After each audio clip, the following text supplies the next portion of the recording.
When's the most likely time of the year that you'd experience a tornado? Well, as you're making the greatest interaction between the cold air and the warm air, and it's trying to make inroads into April, May, and June in the spring months, seems to be the peak of severe weather season as the nation as a whole. Of course, in the southern states, that average is kind of skewed towards the late winter months like February or March, as Bill was pointing out, along the Gulf Coast states. That's why they're in Severe Weather Awareness Week this particular week, to get prepared mentally and get the house prepared for any emergencies that might come up over the next couple of months. But we see our peak as far as tornadoes, the nation as a whole, is found in May and June, where as many as 179 or 177 tornadoes for May, and then June can be expected by month. You can see as you move into the winter months, 15 in January, about 21 in December. A little peak in the fall months as we're making that transition from the hot summer weather into cooler weather as we're approaching winter. Also, it looks like the decade of the 90s has been quite a turbulent time. It looks like we've had many tornadoes reported. In fact, earlier in this decade, 1991, we had 1,132 tornadoes reported. On average, it's 839 as compared to the last 30 years. 1992 ended up 1,297 tornadoes, a record, and last year came close, but no cigars, but still significant. And the number of tornadoes reported another year well over average, 1,153 tornadoes. So it looks like some turbulent times are settling into the 90s. In fact, we're going to look back at the 1993 severe weather season and take a review and see what happened.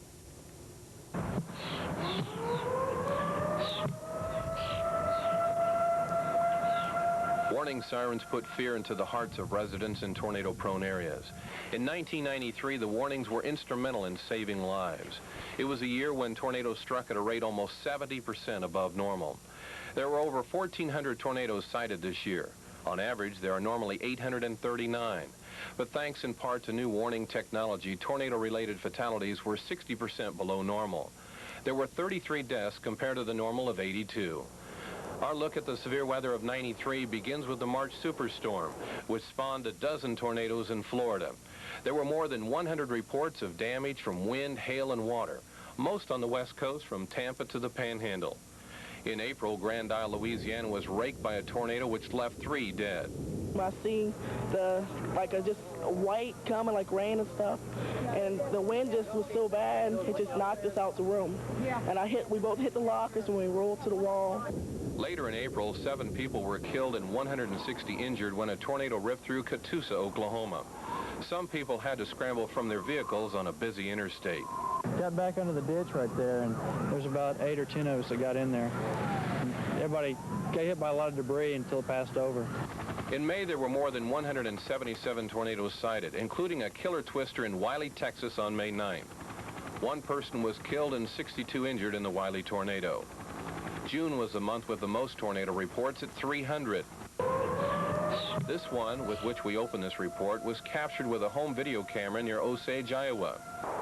Then on August 7th in Petersburg, Virginia, a few seconds of a tornado's power did more damage than months of siege during the Civil War. The tornado tore a path through a Walmart store, killing 4 people. The Old Town District, which had been under renovation, was devastated. So the year of 1993 brought the U.S. record numbers of severe storms. But thanks to modern warning systems, the death toll was lower than most years. I'm Dennis Smith, the Weather Channel.